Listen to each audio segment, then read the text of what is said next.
समाचारों સાથે હું છું વિધિ બુલેટિનની શરૂઆત કરીએ સૌથી પહેલા આપને ભરૂચથી સમાચાર આપીએ કે જ્યાં અંકલેશ્વરમાં જીઆઈડીસીમાં એટીએસ દ્વારા થઈ રહ્યું છે ચેકિંગ દવા બનાવતી ફેક્ટરીઓમાં તપાસનો ચાલી રહ્યો છે ધમધમાટ દવા બનાવવા માટે વપરાતા ડ્રગની તપાસ કરાઈ રહી છે તમામ ફેક્ટરીમાં એક સાથે તપાસ હાથ ધરાઈ છે બિલ વગરની દવા બનાવવામાં કયા ડ્રગનો ઉપયોગ તે અંગે થઈ રહી છે તપાસ એટીએસને શંકાસ્પદ રો મટીરીયલ પણ મળી આવ્યું છે દહેજની એલાયન્સ ફાર્મા કંપનીમાં એટીએસ અને એસઓજીની રેડના સમાચાર કરોડો રૂપિયાનું એમડી ડ્રગ્સનું રો મટીરીયલ મળ્યું હોવાની માહિતી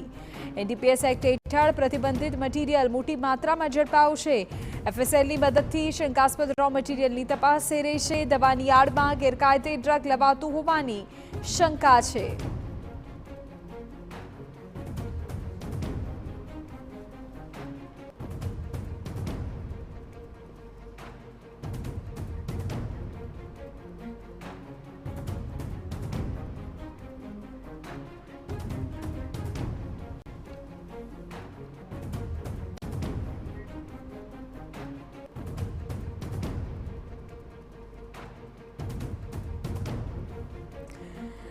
તો અત્યારે તપાસ ફાર્મા કંપનીઝનું જ્યાં દવાનું બનાવટ જ્યાં થઈ રહી છે ત્યાં થઈ રહી છે આપણે કહી દઈએ કે અંકલેશ્વર જીઆઈડીસીમાં દવા બનાવતી ફેક્ટરીઓમાં અત્યારે તપાસના સમાચાર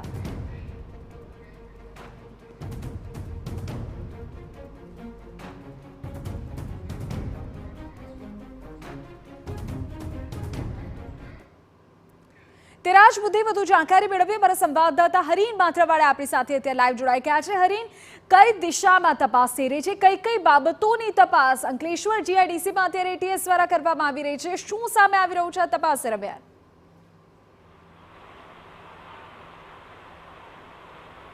બિલકુલ અંકલેશ્વર ભરૂચ જીઆઈડીસી અને આસપાસના જે વિસ્તારો છે કે ત્યાં મોટી સંખ્યામાં જે દવા બનાવતી ફેક્ટરીઓ આવેલી છે ત્યાં સામૂહિક જગ્યાઓ પર એટીએસ દ્વારા ચેકિંગ હાથ ધરવામાં આવ્યું છે દવા બનાવતી ફેક્ટરીઓ છે ત્યાંથી અમુક ફેક્ટરીમાંથી જે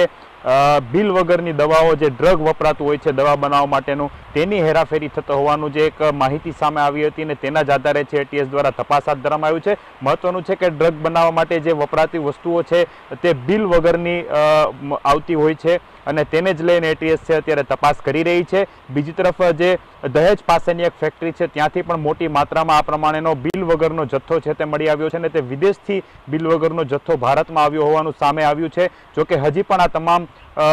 વસ્તુઓ છે તેની તપાસ કરવામાં આવી રહી છે વધુ મદદ માટે એટીએસ દ્વારા એફએસએલની મદદ લેવામાં આવી છે એફએસએલમાં તમામ જે ડ્રગ મળી આવ્યું છે તેનું પરીક્ષણ કરવામાં આવી રહ્યું છે અને આખરે જો સાબિત થશે તો ત્યારબાદ તેમના ઉપર કાયદેસરની કાર્યવાહી થશે પરંતુ અત્યારે એટીએસ દ્વારા ગઈકાલ સવારથી જ આ કાર્યવાહી છે તેની શરૂઆત કરી દેવામાં આવી હતી મોટાભાગની દવા બનાવતી ફેક્ટરીઓ છે તે એટીએસની અલગ અલગ ટીમો છે તે અત્યારે તપાસ કરી રહી છે અને આ પ્રમાણે બિલ વગરનું જે વસ્તુઓ છે ડ્રગ બનાવવાની વસ્તુઓ છે તે મળી આવતા તેને એફએસએલમાં મોકલવામાં આવે છે ત્યારબાદ તેના જે પુરાવાઓ છે તેની ચકાસણી કરવામાં આવે છે પરંતુ અત્યારે જે પ્રાથમિક વિગતો સૂત્રો પાસેથી મળી રહી છે કે